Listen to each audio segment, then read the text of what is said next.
والصلاة والسلام على رسول الله وعلى آله وصحبه ومن والاه. أما بعد، فإن شاء الله سيكون الدرس في هذا الوقت من كل يوم في هذا الكتيب الصغير، كتيب تصغير كتاب، وهو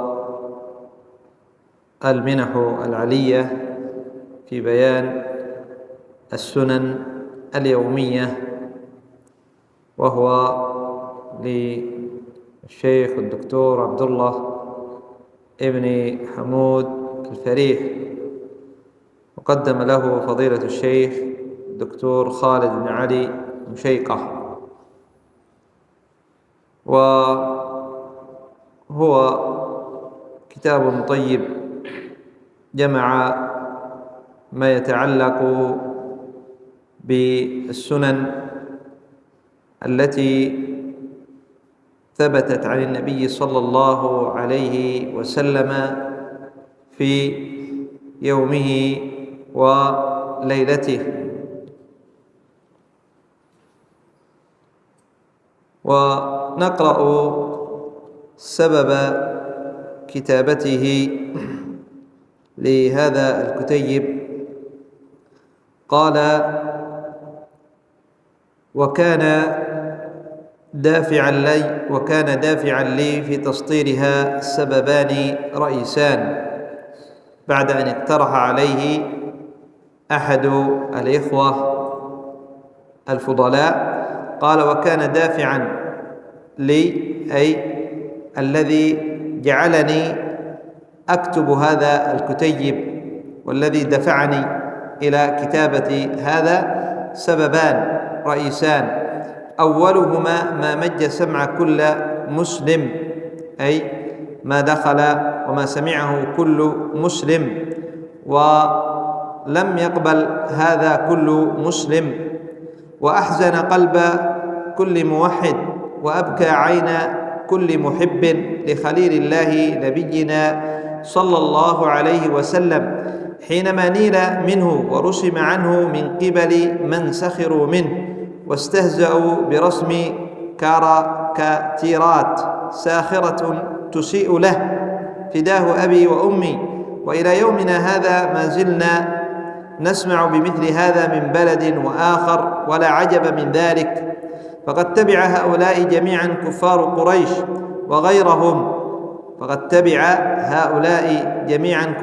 قريش وغيرهم حينما آذوه وسخروا منه، فنال الصحابة رضوان الله عليهم ممن نال وآذى رسول الله صلى الله عليه وسلم. والدفاع عن حق رسول الله صلى الله عليه وسلم دين على كل الأمة حتى يرد حقه صلى الله عليه وسلم. هذا هو السبب الأول، أنه نيل، أي سب رسول الله صلى الله عليه وسلم، ورسموه برسم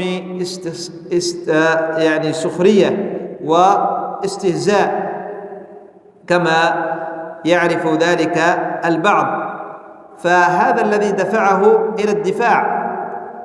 قال: وهذا الذي حصل من أذية النبي صلى الله عليه وسلم ومن الاستهزاء بالنبي صلى الله عليه وسلم والسخرية منه ليس بعجيب وليس بأمر غريب، فقد آذاه كفار قريش وسخروا منه واستهزأوا منه. فلما أن كفار قريش آذوا النبي صلى الله عليه وسلم واستهزأوا به وسخروا منه، قام الصحابة فقاتلوهم للدفاع عن النبي صلى الله عليه وسلم. وهذا الذي ينبغي على كل مسلم، أن يدافع عن النبي صلى الله عليه وسلم بما استطاع، لا يستطيع القتال الآن لكن يدافع عن النبي صلى الله عليه وسلم، يكتب عن سنته ويبين سنته. وكذلك كما سيأتي من أنواع الدفاع أن يعمل بسنته صلى الله عليه وسلم. فالدفاع عن النبي صلى الله عليه وسلم دين واجب على كل الأمة حتى يرد حقه. قال: ومن أهم أنواع الدفاع عنه الدفاع عن سنته وإظهار أخلاقه صلى الله عليه وسلم التي شوهها البعض، والتعريف بهديه والحث على تطبيقه بنشر الكتب في ذلك، وأولى الناس تطبيقا لهديه صلى الله عليه وسلم والمسارعة لسنته هم أهل دينه. فإن من يرد عن عرض النبي صلى الله عليه وسلم بقوله ينبغي أن يكون من أحرص الناس على الامتثال لأوامر النبي صلى الله عليه وسلم وهديه وتطبيق سننه بفعله أيضا، فيحيي سنة النبي صلى الله عليه وسلم في نفسه وفي مجتمعه وبين أهله وأولاده وطلابه وإخوانه. من أهم أنواع الدفاع عن سنة النبي صلى الله عليه وسلم بإظهارها وبإظهار أخلاقه صلى الله عليه وسلم، فقد شوهها أي أخلاق النبي صلى الله عليه وسلم بعض الكفار، فوصفوه بأنها عنف وبأن فيها شدة وبأن فيها مما لا يليق ومما هو كذب. فأهم أنواع الدفاع أن نظهر أخلاق النبي صلى الله عليه وسلم، إما بكتابات أو بمقالات أو بنشر كتب العلماء التي فيها بيان أخلاق النبي صلى الله عليه وسلم، بيان أخلاق النبي صلى الله عليه وسلم. وينبغي على من دافع عن النبي صلى الله عليه وسلم بنشر كتب التي فيها بيان هديه وبيان سنته وبيان أخلاقه، بل ويجب أن يطبق هذا أولا على نفسه، أن تكون أخلاقه كأخلاق النبي صلى الله عليه وسلم، أن تكون معاملاته كمعاملات النبي صلى الله عليه وسلم، وأن يعمل بالسنن التي جاءت عن النبي صلى الله عليه وسلم، ولا يتكاسل ولا يفرط كما سيأتي معنا. وأن يحيي سنة النبي صلى الله عليه وسلم في نفسه أولا، أن يعمل بها وأن يدعو إليها، وفي أيضا أولاده ومن هم تحت رعايته أن يعلمهم سنة النبي صلى الله عليه وسلم، وأن ينهاهم عن مخالفة النبي صلى الله عليه وسلم، وكذلك طلابه وكذلك أهله ومجتمعه وإخوانه. قال: والسبب الثاني من الأسباب التي دفعته لكتابة هذا الكتيب، قال: هو ما يشهد واقعنا، أي ما هو حاصل. قال: هو ما يشهد واقعنا اليوم من التفريط في سنة النبي صلى الله عليه وسلم وامتثالها بحجة أنها مما يثاب فاعلها ولا يعاقب تاركها. ولو تتبعت أخي القارئ سنة النبي صلى الله عليه وسلم لما وجدت فيها أن الصحابة في غالب أمرهم يفرقون في الأوامر بين الواجبات والمستحبات من حيث السؤال والتطبيق، بل هم أحرص الناس على الخير وأشدهم أسفا لفواته ولو كان نافلة. بينما في واقعنا تجد من يعرف فضائل عديدة وعظيمة في سنن كثيرة علمها ولم يعمل بها ولو لمرة واحدة. هذا السبب الثاني، أنها ما هو حاصل اليوم من المسلمين من التفريط في العمل بسنة النبي صلى الله عليه وسلم. والحجة أن كثير بل أكثر المسلمين لا يعملون بالسنة قالوا هذه مما يثاب فاعلها ولا يعاقب تاركها، إن فعلت أجرت وإن لم أفعل لم أعاقب، فيكسل لذلك. وهذا تفريط، وهذا حرمان، وهذا كسل بسبب تزيين الشيطان ووسوسته وتثبيط العبد. وإلا الواجب على العبد أن يعمل بالسنة كما سيأتي معنا ما هي الفضائل التي ينالها من فعل السنة، من فعل السنة. وأيضا إذا تتبعنا أخبار السلف الذين لنا فيهم الأسوة والقدوة، لنا فيهم الأسوة والقدوة، صحابة النبي صلى الله عليه وسلم، إذا قرأنا حالهم مع السنن، مع الأوامر عامة التي يأمر بها النبي صلى الله عليه وسلم، لما وجدنا أن أحد من الصحابة سأل النبي صلى الله عليه وسلم هل هذا واجب أو مستحب؟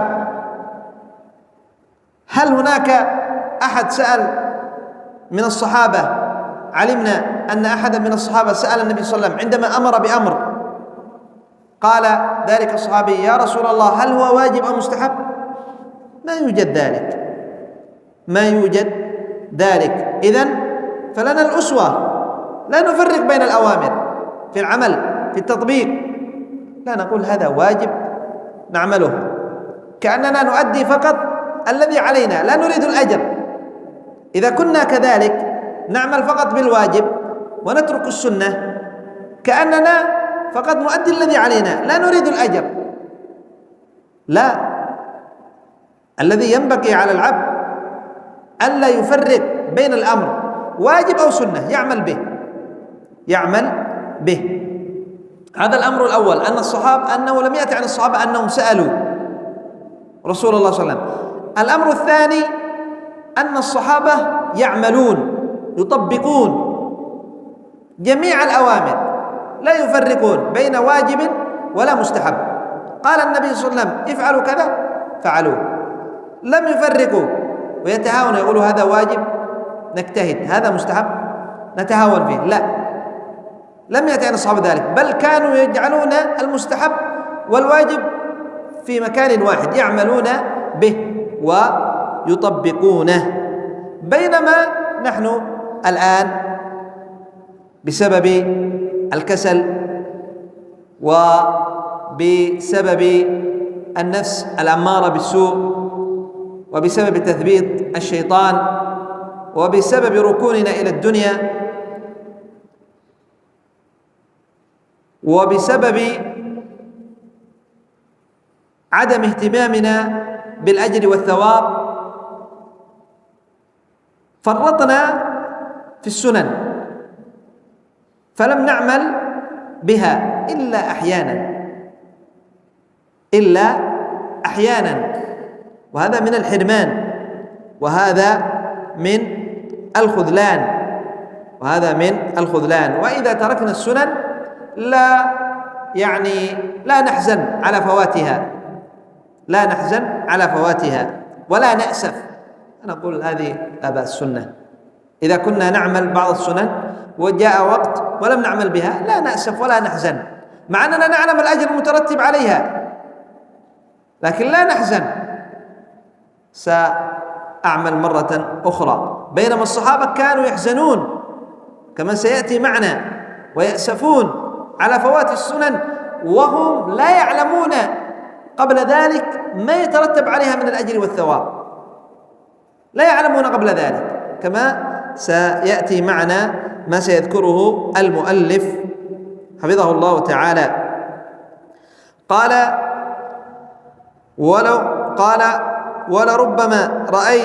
ولربما رأيت من تظهر عليه مظاهر الصلاح والاستقامة وحب الخير ويرى مفرطا في كثير من السنن بل جلها أي أكثرها، فلا تجد سنة النبي صلى الله عليه وسلم ظاهرة عليه في سمته وأخلاقه، سمته أي في صمته وكلامه وأخلاقه وتعامله وعبادته، بل ربما كان هذا شأن بعض من طلب العلم وحرص عليه ثم تراه، أي من طلب العلم وحرص عليه لا ترى أنه يعني يعمل بسنة النبي صلى الله عليه وسلم. بعض قال ثم تراه متراجعا في عمله وحرصه على السنة مع معرفته بكثير من المسائل العلمية والسنن النبوية، ولئن كان السلف يعرفون العلم، أي العلم تعريفه عند السلف بالخشية.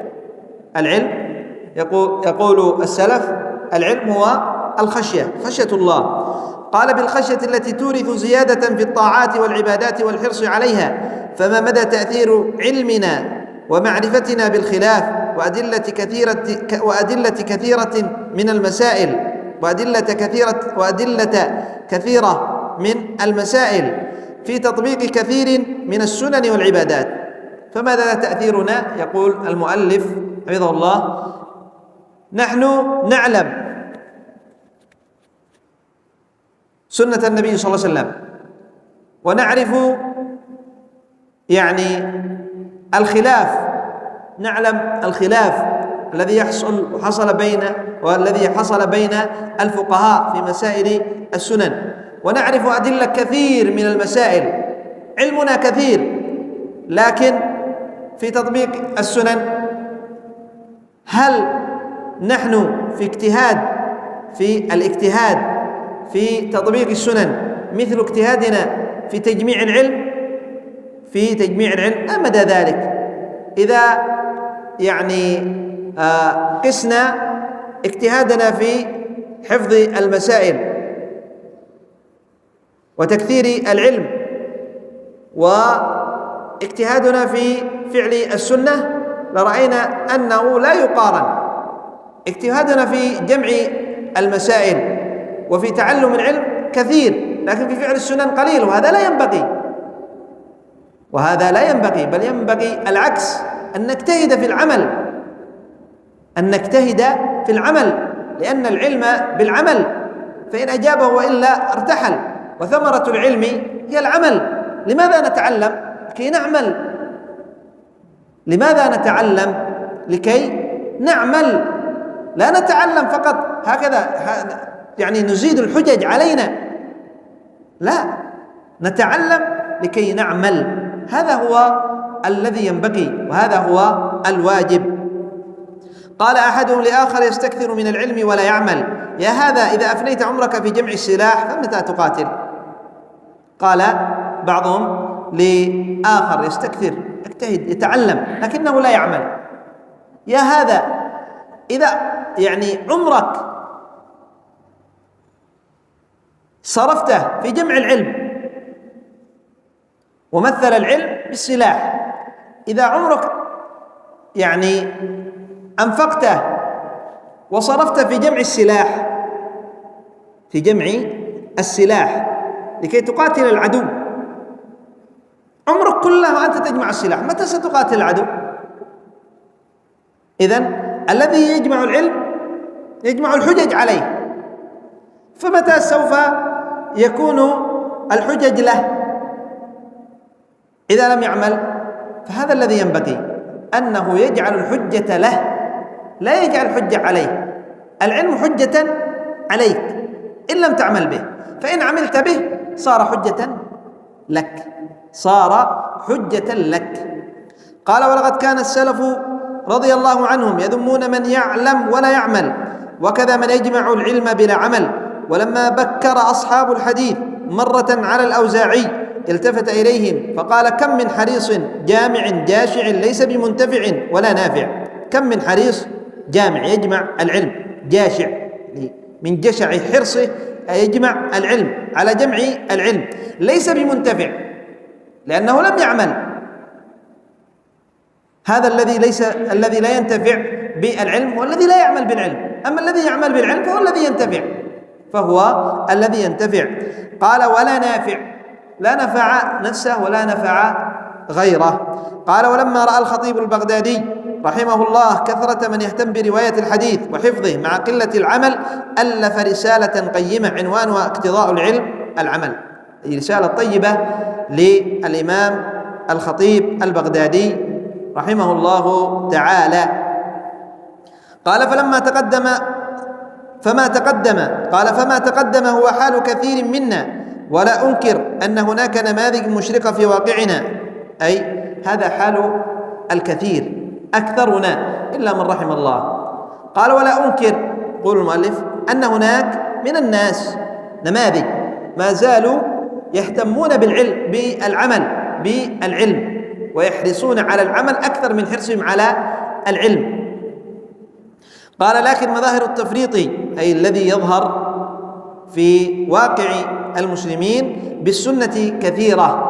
الظاهر أن التفريط بالسنة أكثر ممن يحرص على العمل بالسنة.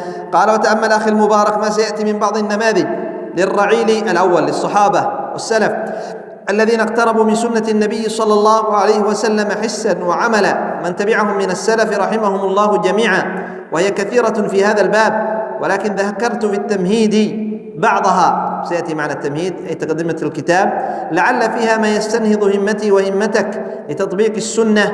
أسأل الله تعالى بأسمائه الحسنى وصفاته العلى أن يجعلني وإياك ممن يتبعون السنة، اللهم آمين، ويتمسكون بها في أقوالهم وأفعالهم وجميع أحوالهم، اللهم آمين، إنه ولي ذلك والقادر عليه. وصلى الله وبارك على نبينا محمد وعلى آله وصحبه وسلم تسليما كثيرا إلى يوم الدين. نسأل الله أن يجعلنا ممن يتبعون السنة ويتمسكون بها ويعملون بها ويطبقونها، إنه ولي ذلك والقادر عليه. سبحان ربك رب العزة عما يصفون، وسلام على المرسلين، والحمد لله رب العالمين.